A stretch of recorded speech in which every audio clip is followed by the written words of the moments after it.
നമുക്ക് ഇന്ന് എന്താണ് ERP എന്നും അതിന്റെ ആവശ്യകത എന്താണെന്നും നോക്കാം. നിങ്ങളുടെ കൂടെ ഉള്ളത് Shifi Sherif, the ERP consultant.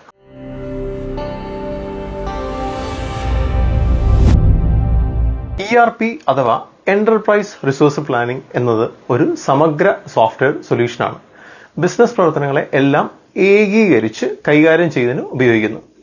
നമുക്കൊന്ന് ERP ബ്രേക്ക് ചെയ്ത് നോക്കിയാലോ. അതായത് ERPയിൽ ആദ്യം വരുന്ന അക്ഷരം E ആണ്. E എന്ന് പറഞ്ഞാൽ എന്റർപ്രൈസ് ആണ്. എന്റർപ്രൈസ് എന്ന് വെച്ചാൽ നമ്മുടെ കമ്പനി അഥവാ നമ്മുടെ ബിസിനസ് എന്നാണ് ഉദ്ദേശിക്കുന്നത്. രണ്ടാമത്തെ R മീൻസ് റിസോഴ്സ് ആണ്. റിസോഴ്സ് എന്നാൽ നമ്മുടെ കൂടെയുള്ള നമ്മുടെ ജീവനക്കാരാവാം, മുടക്കുമുതൽ, വാഹനങ്ങൾ, കെട്ടിടങ്ങൾ, എക്യുപ്മെന്റ്സ്, ഇങ്ങനെ ബിസിനസ് നടത്തിക്കൊണ്ടു പോകാൻ ഉപയോഗിക്കുന്ന എന്തും ഒരു റിസോഴ്സ് എന്ന് നമുക്ക് പറയാം. ഇനി മൂന്നാമത്തത് P എന്നാൽ പ്ലാനിംഗ് ആണ്. പ്ലാനിംഗ് എന്ന് പറഞ്ഞാൽ റിസോഴ്സുകളെ പറഞ്ഞ റിസോഴ്സുകളെ പൂർണ്ണമായി പ്ലാൻ ചെയ്യുകയും മാനേജ് ചെയ്യുകയും ചെയ്യാണ് പ്ലാനിംഗ് കൊണ്ട് ഉദ്ദേശിക്കുന്നത്. ഓക്കെ, ഇനി എങ്ങനെ ERP പ്രവർത്തിക്കുന്നു എന്ന് നോക്കാം. ബിസിനസ്സിൽ പല പല ഡിപ്പാർട്ട്മെന്റ് ഉണ്ടെന്ന് എല്ലാവർക്കും അറിയാമല്ലോ. അതെ, നമുക്ക് നമ്മുടെ ബിസിനസ്സിൽ ഹ്യൂമൻ റിസോഴ്സ് ഉണ്ടാവാം, ഫൈനാൻസ് ഉണ്ടാവാം, marketing, sales, procurement, administration, operations, customer service, അങ്ങനെ പല കമ്പനികളിലും പല പല ഡിപ്പാർട്ട്മെന്റ്സിലും ഉണ്ടാകും. കമ്പനിയുടെ വലുപ്പത്തിനനുസരിച്ച് ഈ ഡിപ്പാർട്ട്മെന്റിലെ എണ്ണം കൂടിയും കുറയുകയും ചെയ്യും. ഈ ഡിപ്പാർട്ട്മെന്റിന്റെയൊക്കെ സുഗമമായ പ്രവർത്തനങ്ങൾക്ക് സോഫ്റ്റ്വെയർ എന്തായാലും ആവശ്യമുണ്ടല്ലോ. ഇന്ന് മാർക്കറ്റിൽ ഇങ്ങനെ ഓരോ ഡിപ്പാർട്ട്മെന്റിനെയും മാനേജ് ചെയ്യാൻ വേണ്ടി പലതരം സോഫ്റ്റ്വെയർ ലഭ്യമാണ്. ഉദാഹരണത്തിന് ഹ്യൂമൻ റിസോഴ്സ് മാനേജ് ചെയ്യാൻ വേണ്ടി human resources management system, greyt HR, Zoho People, Keka എന്ന് തുടങ്ങിയ HR സോഫ്റ്റ്വെയർസ് ഇന്ന് അവൈലബിൾ ആണ്.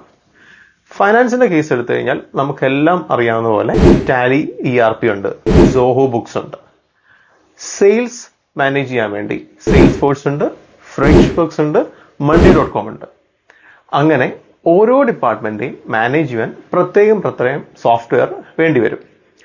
ഓരോ സോഫ്റ്റ്വെയറിന്റെ ഒക്കെ ഫീച്ചേഴ്സ് ചെറിയ രീതിയിൽ വ്യത്യാസം ഉണ്ടെങ്കിലും ഈ സോഫ്റ്റ്വെയർ ഉപയോഗിച്ച് ഓരോ ഡിപ്പാർട്ട്മെന്റിന്റെ ആവശ്യങ്ങൾ നല്ലതുപോലെ മാനേജ് ചെയ്യാൻ പറ്റും. പക്ഷെ അവിടെ ഒരു കുഴപ്പമുണ്ട്. എന്താ കുഴപ്പമെന്നല്ലേ?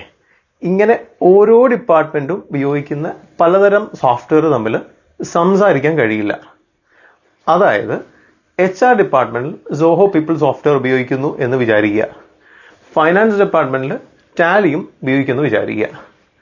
സോഹോ പീപ്പിളിൽ ജീവനക്കാരുടെ ലീവ് മാനേജ്മെന്റ് ചെയ്യാം, അറ്റൻഡൻസ് ട്രാക്കിംഗ് ചെയ്യാം, പേറോൾ ചെയ്യാം, തുടങ്ങിയ എല്ലാ കാര്യങ്ങളും നല്ലതുപോലെ ചെയ്യാൻ പറ്റും.